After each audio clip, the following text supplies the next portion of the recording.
And I want to jump into another story because I've been seeing this all over YouTube, and Christian YouTubers have been talking about the debate between Wes Huff and Billy Carson. Now, Wes Huff is a biblical scholar. Billy Carson is, I think, safe to say at this point, one of the biggest charlatans YouTube has ever produced, but he's been all over the place. So who is Billy Carson? Well, let him tell you that in his own words.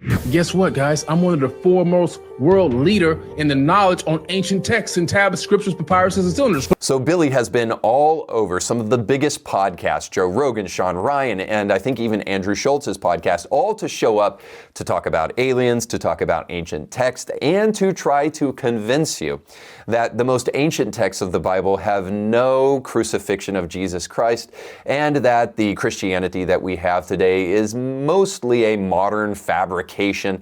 I think if you go to like Andy Stanley's church, that's probably true. But ultimately, Billy Carson is just straight up lying to you. And in a debate with Wes Huff, he was fully exposed, I think it's fair to say. So this pseudo-historian, Billy Carson, debated Wes, and I want you to see a specific part of the interview where Billy suggests that the earliest texts of the Bible have no mention of the crucifixion. Check it out. According to the Sinai Bible, Jesus wasn't crucified in that Bible. Do you mind if I ask a clarifying question? Sure. When you say the Sinai Bible, what are you referring to specifically? Refer to the Sinai Bible. Would you be referring to Codex Sinaiticus? Like the codex that comes... Okay, that's why I was trying to get some clarification, because I actually have a facsimile. So I have a photocopy of Codex Sinaiticus that I work with in my office. So I have it here. And the only reason I asked for clarification is because Sinaiticus in particular is just a 4th century Greek manuscript. Its text of the Gospels reads almost identical to the modern Greek text that we develop translations from. When you say that it denies the crucifixion or that the crucifixion isn't there, I mean, I can go on right now, Codex Sinaiticus, and I can look up Matthew 27.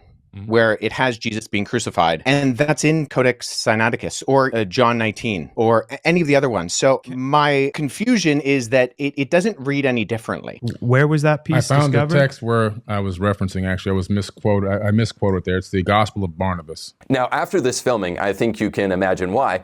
Billy Carson threatened to sue Wes, sue the producer of the podcast, and tried to do everything in his power to make sure that this did not get out. Now, the reason for that is clear, because Billy is exposed here for not knowing what he's talking about. First of all, the King James Bible is translated from largely the Textus Receptus. And I may get some of these words incorrectly because my master's degree is in styling and profiling. Woo! And not necessarily ancient text, but I do pretty well with this because I've studied this stuff in school. But needless to say, the King James Version of the Bible was compiled based upon a 15th century text known as the Textus Receptus. Now, the Codex Sinaiticus is definitely older. It dates around the 4th century, and it's one of the oldest Greek manuscripts, if not the oldest Greek manuscript that we have of the New Testament. But here's the real problem. As you saw in this clip, it's the crucifixion of Jesus Christ is clearly in both the Textus Receptus and in the Codex Sinaiticus. And then Billy goes to the problematic and obviously saving face move of saying, oh, well, what I meant to say is the Gospel of Barnabas. I misquoted there. It's the Gospel of Barnabas. The problem with this is that Billy Carson has gone all over the internet, first of all, claiming that Codex Sinaiticus has no representation of the crucifixion of Jesus Christ whatsoever. As a matter of fact, the Sinai Bible, Jesus was crucified. Well, that doesn't exist in the Sinai Bible. The Sinai Bible. The Sinai Bible. But then you go to the Sinai Bible. In the Sinai Bible. And the Sinai Bible. According to the Sinai Bible. So this saving face move to suggest that the Gospel of Barnabas is the text that doesn't have the crucifixion of Jesus Christ in it, and somehow that's dispositive of the rest of the Bible, is total. Because the Gospel of Barnabas is a known forgery, and here's a couple of the reasons why. First and foremost, the Gospel of Barnabas has a ton of anachronisms in the book. The book contains anachronisms such as a description of wine being stored in wooden casks, which were not common in the Roman Empire until 300 years later. after Jesus' time. And then you have Old Testament quote issues. So the Old Testament quotes in the book of Barnabas, or the Gospel of Barnabas, match readings that are in the Latin Vulgate. The problem with that is that St. Jerome didn't start working on the Latin Vulgate until around 328. So the idea that the Gospel of Barnabas is a very early document is totally thrown out the window here, and Codex Sinaiticus obviously becomes earlier.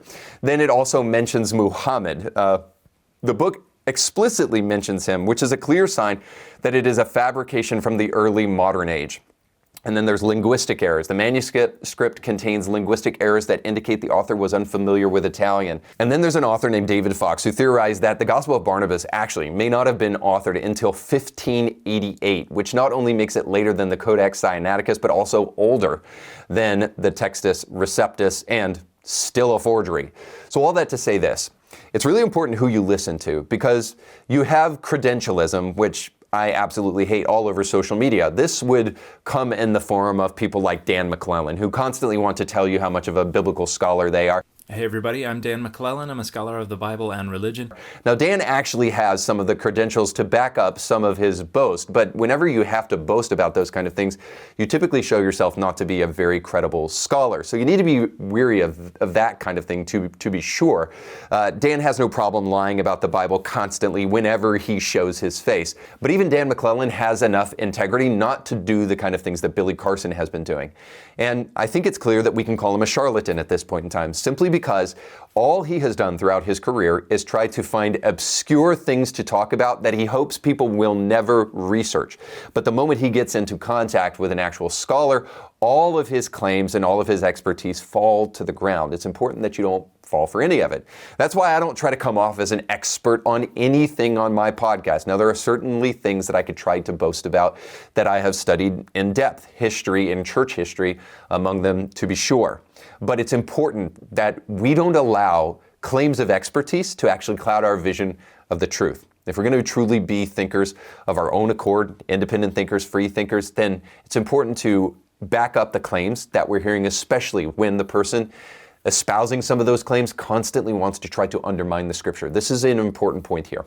The reason that Christians still believe in the Bible and still believe in the tenets of Christianity is not because people are so beholden to their ideas or because we're such broken characters that we need fairy tales to tell ourselves, but actually because atheists and other people like Billy Carson have never actually debunked Christianity. I know this is going to come as a surprise to you, but Christianity has never been debunked by any of these people. That's why people like me still hold on to this precious and important faith. So before a person comes around telling you that they've found errors in the Bible and contradictions and that the Bible can't be trusted, make sure that you put all of those ridiculous claims to the test. So you just got done watching a small excerpt of a much larger episode. You can find the link to that full episode down below in the description of this video. So you definitely want to check that out, because if you like that clip, you'll like the much larger episode. And while you're at it, don't forget to like, share, and subscribe, and click that little bell to be notified when great new episodes of Indie Thinker come your way.